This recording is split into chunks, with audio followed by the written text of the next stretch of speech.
আগের ভিডিওটিতে আমরা ডিজাইন প্যাটার্ন সম্পর্কে জেনেছি।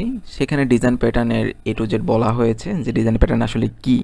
তো এই ভিডিওটিতে আমরা দেখব যে টাইপস অফ ডিজাইন প্যাটার্ন, অর্থাৎ ডিজাইন প্যাটার্নকে আমরা কয়টা ক্যাটাগরিতে ডিভাইড করতে পারি। তো ভিডিওটি শুরু করার আগে আমি ডিজাইন প্যাটার্ন সম্পর্কে একটা বেসিক আইডিয়া দিয়ে শুরু করতে চাই। তো ডিজাইন প্যাটার্নটা আসলে কি? ডিজাইন প্যাটার্ন হচ্ছে হলো আমাদের বিভিন্ন ধরনের প্রবলেম সলভ করার সলিউশন, একটা কমন সলিউশন। অর্থাৎ একজন প্রোগ্রামার বা একজন ডেভেলপার যখন সফটওয়্যার ডেভেলপমেন্ট করার সময় এক টাইপের প্রবলেম ফেস করে এবং সেটার পরিপ্রেক্ষিতে সে একটা সলিউশন বের করে রাখে। তো এই যে একটা সলিউশন আমরা পেলাম, তো এই সলিউশন ইউজ করে কি অন্য কোনো প্রোগ্রামার বা অন্য কোনো developer similar types of problem solve করতে পারবে? হ্যাঁ, ডিজাইন প্যাটার্ন আমাদের সেই ফ্লেক্সিবিলিটিটা প্রোভাইড করে যে সিমিলার টাইপস অফ প্রবলেম যদি অ্যারাইজ হয় সেই ক্ষেত্রে একটা কমন সলিউশন দিয়ে যাতে সেই প্রবলেমটাকে সলভ করা যায়। তো এখানে আপনাদের মনে কোশ্চেন আসতে পারে যে ল্যাঙ্গুয়েজ আলাদা বা তাদের ক্যাটাগরি ভিন্ন হতে পারে। তো বেসিক্যালি আমরা এখানে ল্যাঙ্গুয়েজ বা ক্যাটাগরি নিয়ে আলোচনা মানে ডিজাইন প্যাটার্ন আলোচনা করা হয় না। এখানে আসলে সবগুলো জিনিসকে অবজেক্টের ক্যাটাগরিতে ফেলা হয়। অর্থাৎ অবজেক্ট ওরিয়েন্টেড প্রবলেম সলভ করার জন্যই আমরা ডিজাইন প্যাটার্ন ইউজ করি। এই অবজেক্ট ওরিয়েন্টেড প্রোগ্রামিংয়ে সব কিছুকে অবজেক্ট হিসেবে বিবেচনা করা হয় এবং সেই অবজেক্টের ইন্টারফেসে যেই প্রবলেম হবে সেই প্রবলেমগুলো কিভাবে সিমিলার টাইপস অফ সলিউশন দিয়ে সলভ করা যায়। অর্থাৎ একদম হুবহু যে সলভ হবে তা না, বাট বেসিক্যালি ওই যেই আমি পার্টটা ইউজ করেছি সলিউশনে সেই পার্টটা ইউজ করে কি আমি আমার অবজেক্ট ওরিয়েন্টেড প্রবলেমগুলো সলভ করতে পারবো। তো এটা বিভিন্ন কোম্পানিতে বা বিভিন্ন সফটওয়্যার ডেভেলপমেন্টের ক্ষেত্রে একটা বেস্ট প্র্যাকটিস যে এই টাইপের মানে ডিফাইন করা আছে যে এই টাইপের প্রবলেম হলে এই টাইপের সলিউশন ইউজ করো। সলিউশন ইউজ করে আমরা আউটপুট পেতে পারি, অর্থাৎ আমরা প্রবলেমটা সলভ করতে পারি এবং এটা কিন্তু প্রমাণিত। তো এখন শুরু করা যাক আমাদের আজকের video topic types of design pattern. তো ডিজাইন প্যাটার্নের ক্যাটাগরিটা আসলে কোন পরিপ্রেক্ষিতে ডিভাইড করা হয়েছে? ডিজাইন প্যাটার্নের যে ক্যাটাগরি আছে সেগুলি আসলে আপনার ডিফাইন করা হয় যে আপনার যে রিকোয়ারমেন্টটা সেটার উপর ডিপেন্ড করে। অর্থাৎ যারা এটা তৈরি করেছে তারা বিভিন্ন ধরনের কমপ্লেক্সিটি, তারপরে আপনার প্রবলেমের ডিটেলস, তারপরে আপনার অ্যাপ্লিকেশনটা কেমন হবে, অ্যাপ্লিকেশনে কী ধরনের প্রবলেম অ্যারাইজ হয় সেই অনুযায়ী এটাকে ডিভাইড করা হয়েছে। তো এখানে আরও বলা আছে যে আমাদের ক্যাটাগরিগুলি ডিফাইন করা হয় পারপাসের ভিত্তিতে, অর্থাৎ আপনার উদ্দেশ্য কী, আপনার সফটওয়্যারের উদ্দেশ্য কী হবে এবং সেই উদ্দেশ্য মানে আপনি অ্যাচিভ করতে গেলে বা সেই গোলটা আপনি অ্যাচিভ করতে গেলে আপনার ক্ষেত্রে কী ধরনের, আপনার সফটওয়্যারের ক্ষেত্রে কী ধরনের প্রবলেম অ্যারাইজ হয়। তো সেই অনুযায়ী আমরা ডিজাইন প্যাটার্নকে ডিভাইড করে থাকি। তো ডিজাইন প্যাটার্নে বেসিক্যালি 23 টাইপের হয়। ডিজাইন প্যাটার্ন 23 টাইপের হয়। হ্যাঁ, এখানে 3 টাইপ দেওয়া আছে, কারণ হচ্ছিল এই 23 টাইপ ডিজাইন প্যাটার্নকে বেসিক তিনটা ক্যাটাগরিতে ডিভাইড করা হয়। এছাড়াও 23টা ক্যাটাগরি ছাড়াও আরও 2-3টা এক্সট্রা ডিজাইন প্যাটার্ন আছে, সেগুলো এত ইম্পর্টেন্ট না, বাট এই 23টা category most important design pattern যেগুলো বিভিন্ন সফটওয়্যার ডেভেলপমেন্ট করার সময় ইউজ করা হয়। তো শুরুতেই আমরা দেখে নিই যে ক্রিয়েশনাল ডিজাইন প্যাটার্ন। তো একটা টাইপ হচ্ছিল ক্রিয়েশনাল ডিজাইন প্যাটার্ন। তো ক্রিয়েশনাল প্যাটার্নটা আসলে কি? ক্রিয়েশনাল প্যাটার্ন হচ্ছে আপনি যখন সফটওয়্যার ডেভেলপমেন্ট করবেন তখন আপনার অবজেক্টটা আপনি কিভাবে ক্রিয়েট করবেন, অর্থাৎ আপনার রিকোয়ারমেন্টের ভিত্তিতে আপনি আপনার অবজেক্টটা কিভাবে ক্রিয়েট করবেন, ক্রিয়েশনাল ডিজাইন প্যাটার্নটা আপনাকে সেই আইডিয়া বা সেই প্রসেস বা সেই সলিউশন প্রোভাইড করে থাকে। তো এইখানে একটা আপনাকে ফ্লেক্সিবিলিটি দেয় এবং আপনার যে কোডটা আছে সেটা বারবার ইউজ করার একটা ফ্লেক্সিবিলিটি আপনাকে প্রোভাইড করে থাকে। এখানে এই ক্রিয়েশনাল ডিজাইন প্যাটার্নের আরেকটা সুবিধা হচ্ছিল আপনি যে অবজেক্টটা ক্রিয়েট করতেছেন তার ইনসাইড যে লজিকটা আছে সেটা শুধু আপনিই জানবেন। ইউজাররা শুধু জানবে যে এটা কি করে, কিন্তু ভিতরে ইনসাইডের লজিকটা কিভাবে কাজ করতেছে, অর্থাৎ অবজেক্টটা কিভাবে নিজে নিজে থেকে কাজ করতেছে বা অবজেক্টের ব্যাকগ্রাউন্ডে কী ধরনের কাজ হচ্ছে সেটা ইউজাররা জানতে পারবে না। অর্থাৎ এখানে আপনার কি সিকিউরিটি প্রোভাইড করার একটা অপশন থাকে। তো বেসিক্যালি ক্রিয়েশনাল ডিজাইন প্যাটার্নটা হচ্ছিল কীভাবে আপনি অবজেক্ট ক্রিয়েট করবেন। ওকে, দেন হলো আমাদের সেকেন্ড যে ডিজাইন প্যাটার্নটা আছে সেটা হচ্ছে স্ট্রাকচারাল ডিজাইন প্যাটার্ন। তো স্ট্রাকচারাল ডিজাইন প্যাটার্ন আমাদেরকে বলে যে আমরা যে অবজেক্টগুলো ক্রিয়েট করতেছি, আমরা তো সফটওয়্যারে অনেক ধরনের অবজেক্ট ক্রিয়েট করব।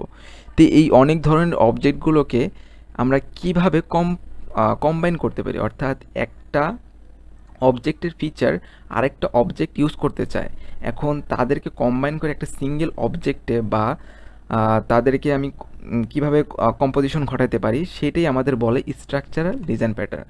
তো এখানে এক্সপ্লেন করা আছে যে explain how to assemble object. Assemble মানে একসাথে একত্রিত করা, এবং যাতে করে আমরা কি করতে পারি, ফ্লেক্সিবল আমাদের যে অবজেক্টটা আছে বা আমাদের যেই সফটওয়্যারটা আছে সেটাকে আরও ফ্লেক্সিবল এবং এফিশিয়েন্ট করতে পারি। তো এইখানে আসলে আমরা অবজেক্ট ওরিয়েন্টেড প্রোগ্রামিংয়ের একটা মেইন টার্ম, সেটা হচ্ছিল ইনহেরিটেন্স, সেটা ইউজ করে থাকি। ইনহেরিটেন্স কি? ইনহেরিটেন্স হচ্ছিল কোনো একটা অবজেক্টের ক্যারেক্টারিস্টিক্স আর একটা অবজেক্ট ইউজ করা, ঠিক আছে? তো স্ট্রাকচারাল ডিজাইন প্যাটার্নটা কি? স্ট্রাকচারাল ডিজাইন প্যাটার্নটা হচ্ছে হলো একটা অবজেক্টের সাথে আরেকটা অবজেক্টের কীভাবে কম্বাইন ঘটানো যায় বা কীভাবে মধ্যে তাদেরকে অ্যাসেম্বল করা যায়।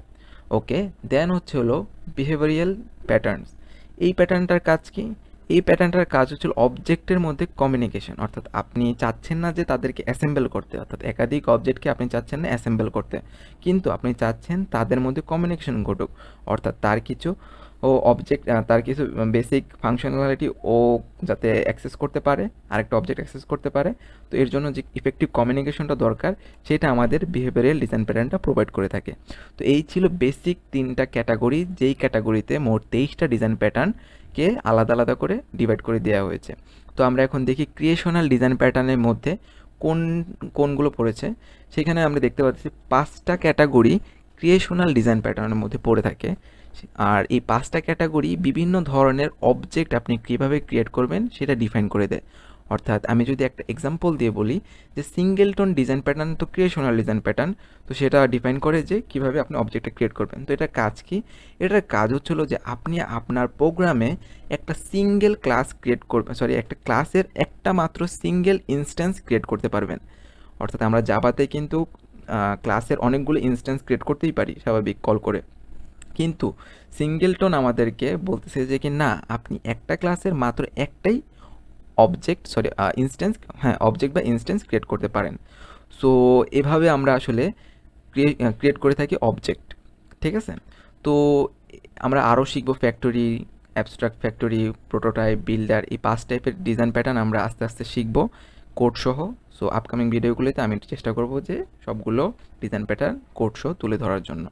ওকে, দেন আসলো আমাদের স্ট্রাকচারাল প্যাটার্ন। এই স্ট্রাকচারাল প্যাটার্নের মধ্যে আরও আমরা কিছু টাইপের ডিজাইন প্যাটার্ন দেখি, সেগুলো হচ্ছে adapter, composite, proxy, flyweight, packet, bridge and decorator. তো আমি আগেই বলেছি যে স্ট্রাকচারাল ডিজাইন প্যাটার্নের কাজ কি? স্ট্রাকচারাল ডিজাইন প্যাটার্নের কাজ হচ্ছে হলো দুইটা অবজেক্টের বা একাধিক অবজেক্টের অ্যাসেম্বল করা বা একত্রিত করা। তো সেটা কীভাবে পসিবল? যেমন অ্যাডাপ্টার ডিজাইন প্যাটার্নটার কাজ কি? সে তো কী করবে, অ্যাডাপ্টার আসলে কি, আসলে আমরা যখন ওই যে ধরেন আপনার চার্জার নাই, চার্জার আছে মানে আপনি আপনার ফোনে ডি টাইপের চার্জার সাপোর্ট করে, আর আপনার প্লাগে কি বলবো যে আপনার যে চার্জারটা আছে সেটা প্লাগের বি টাইপের। তো আপনি চাচ্ছেন যে কি আপনার ওইখানে বি টাইপের ওইখানে একটা অ্যাডাপ্টার অ্যাড করে আপনার ফোনে চার্জ দিচ্ছেন। অর্থাৎ অ্যাডাপ্টারের কাজ কি, যে দুইটা অবজেক্টকে সে একটা মিডল লেয়ার বলতে পারেন বা অথবা একটা কমন ইন্টারফেস ক্রিয়েট করবে, যে ইন্টারফেসের মাধ্যমে দুইটা অবজেক্ট কমিউনিকেশন ঘটাতে পারবে, ঠিক আছে? যেমন ধরেন আরেকটা এক্সাম্পল দিলে বলতে চাই যে আমাদের মাল্টিপ্লাগে ধরেন প্লাগের অপশন আছে। তো আপনি কি করলেন, প্লাগের একটা মাল্টিপ্লাগের সাথে একটা আরেকটা অ্যাডাপ্টার অ্যাড করলেন, সেটার উপরে যেটা পোর্শন থাকে সেখানে 3 প্লাগ আপনি ইউজ করতে পারবেন। দেন আপনি ওইটা ইউজ করে আপনার ফোন চার্জ করতে পারেন। তো এই সবগুলো আমি ডিজাইন প্যাটার্ন নিয়ে পরবর্তী ভিডিওতে আলোচনা করা হবে ডিটেলসে। নেক্সট আসে হলো বিহেভিয়ারাল ডিজাইন প্যাটার্ন। বিহেভিয়ারালের কাজ হচ্ছিল যে একজনের বিহেভিয়ার আরেকজন যাতে ইউজ করতে পারে, অর্থাৎ তাদের মধ্যে কমিউনিকেশন ঘটানোর জন্য আমরা আসলে বিহেভিয়ারাল ডিজাইন প্যাটার্ন ইউজ করি।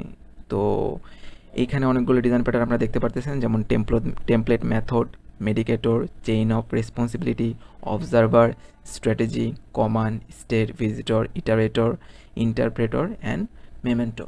তো এখানে আমি যদি একটা এক্সাম্পল দিতে চাই যে ইন্টারপ্রেটারের কাজ কি, আমরা জানি ইন্টারপ্রেটার মানে হচ্ছিল ট্রান্সলেটর। অর্থাৎ যদি বাস্তববাদী এক্সাম্পল দেয় বা রিয়েল লাইফ এক্সাম্পল দেয়, ধরেন আপনি জাপানিজ ল্যাঙ্গুয়েজ তো পারেন না, তো একজন জাপানিজের সাথে কীভাবে কথা বলবেন?